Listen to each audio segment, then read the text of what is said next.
welcome to the first meeting of the Oxford City Council Standards Committee for this municipal year.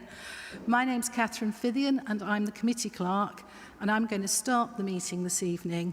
I would ask you all just to make sure your mobile phones are on silent, and I would point out that we are filming this meeting and it will be streamed live to YouTube. I'm not expecting a fire alarm, so if the alarms go off, please leave by the exits in an orderly manner. And now that you're sitting in your little Perspex booth, you can, if you wish, remove your masks. But when you leave the room or move around the room, please put your masks back on. Thank you. I'm going to just start by just changing the order of the agenda, and I'm going to start with apologies for absence, because I think before we can elect a chair, we should know who's in the room. So I'm going to start over on the right-hand side, and the first person I can see is Mr. Andrew Mills-Hicks, who is one of the independent persons for the council. Next to him is Councillor Edward Mundy, then Councillor Mark Lygo, then Councillor Imogen Thomas, who's here today substituting for Councillor Ray Humberston, then Susan Sale, the monitoring officer, myself, Councillor James Fry on my left is here substituting for Councillor Marie Tidball, and by process of elimination, that's Councillor Dr. Christopher Smoughton there. And finally, at the end, is Councillor Pressel. So the only member of the committee not present at the moment is Councillor Altaf Khan. So that's who we have here. So the first item of business today is election of chair for the year 2021-2022. So can I ask, do we have any nominations for chair? Councillor Mundy. Do you have a seconder? Councillor Fry, thank you. Do we have any other nominations for chair? It's press at the front. Did you want to speak, Dr. Smoughton? Oh, okay. It's just press at the front. You can't control the volume, I'm afraid.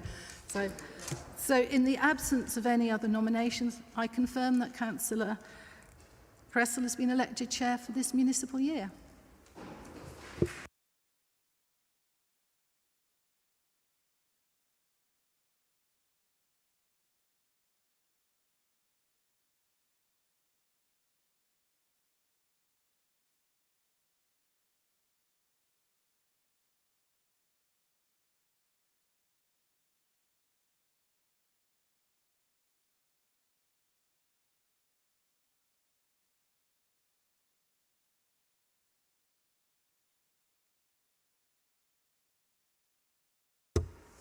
I nominate Mark Lygo.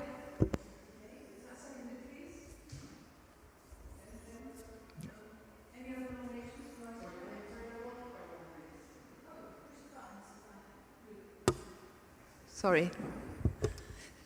Any other nominations for vice chair? No. So in that case, Mark Lygo is elected vice chair. Thank you. And we've done item 3, so we move on to item 4, declarations of interest. Does anyone want to declare an interest in any of the items coming up today? No? Okay, thanks. Item 5. Now, we have a report here that we're supposed to note. Susan, the monitoring officer, is going to give a very short introduction to the report. Thank you, Susan.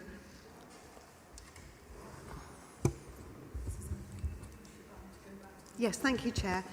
So this is the report which summarises the code of conduct complaints that have been received since the last meeting in October 2020.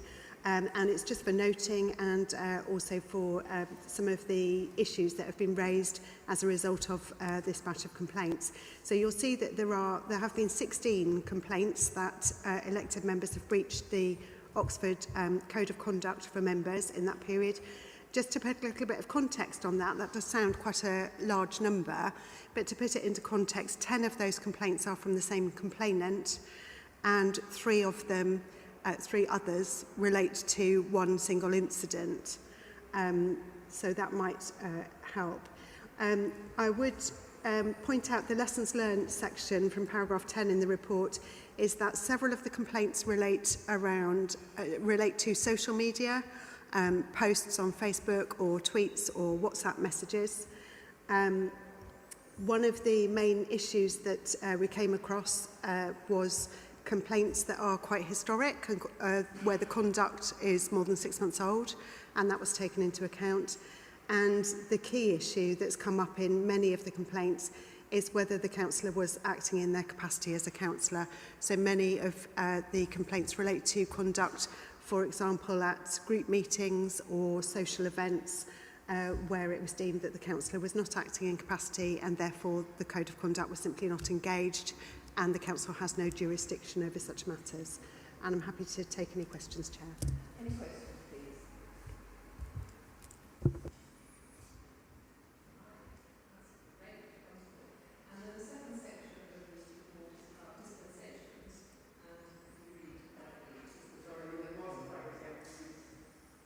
So sorry, these are new microphones and I'm not used to them. The second section of this report is about dispensations, and there were no requests for dispensations. So we can move on then to item 6, which is the minutes of the previous meeting. Now, only 1 or 2 of us were present at that meeting. I was, and Mark was. Are there any corrections to the minutes? No, I don't have any. Any matters arising, which anybody could ask about, I suppose? No matters arising. Okay. Well, then we move on to item 7. We agree the minutes, by the way, and there are no matters arising. So item 7 is dates of future meetings. I think that's right. I find it hard to see the agenda at the same time as looking at the reports and so on. Yeah, item 7, dates of future meetings. Any questions about that? No. Okay, that's Chair, wonderful. Sorry, Chair, I was just going to suggest, Susan, did you want to just brief the committee on what likely work they're going to have at those meetings? Oh, that's a good idea. We ought to look to the future. Thank you, Catherine. Yes, thank you, Catherine. So, Chair, I think the main thing that will be coming the way of the Standards Committee is the new model code of conduct.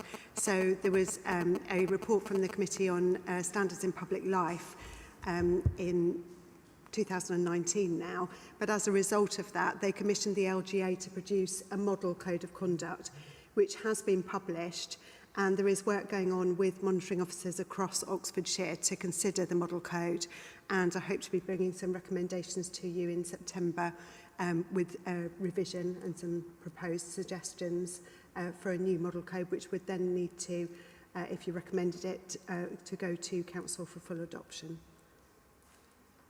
But that doesn't have to be agreed with every district council and the county council as well, because we've got a joint code now, is that right?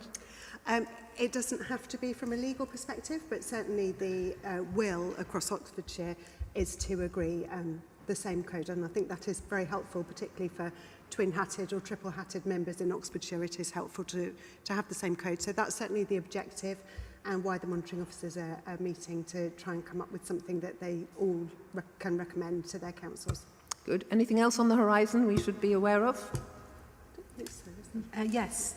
Okay, Catherine. There will be an opportunity for the committee to provide a sort of light touch review on member training. So we'll look at what we did this year, which was obviously in very different situation to normal, and we'll be looking at what we can do, what we can keep, what we can ditch, and what we can improve on for 2022. So that will be coming probably to the September meeting. Okay, thank you. Any general questions about the Standards Committee? Because most of you are new on it. And I should have welcomed the new councillors, Chris and Edward, and thank the substitutes for turning up, and also very much thank Andrew, who's the independent person who's here out of the goodness of his heart. So thank you very much for helping our proceedings. And I'm sorry you've come a long way without... Oh, good.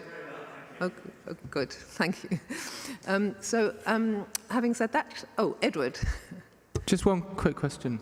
All the meetings here at Town Hall? Yes. Unless we have another lockdown. Let's hope we don't. So thank you all very much for coming along, and I hope I'll see you again soon. Thank you. I close the meeting.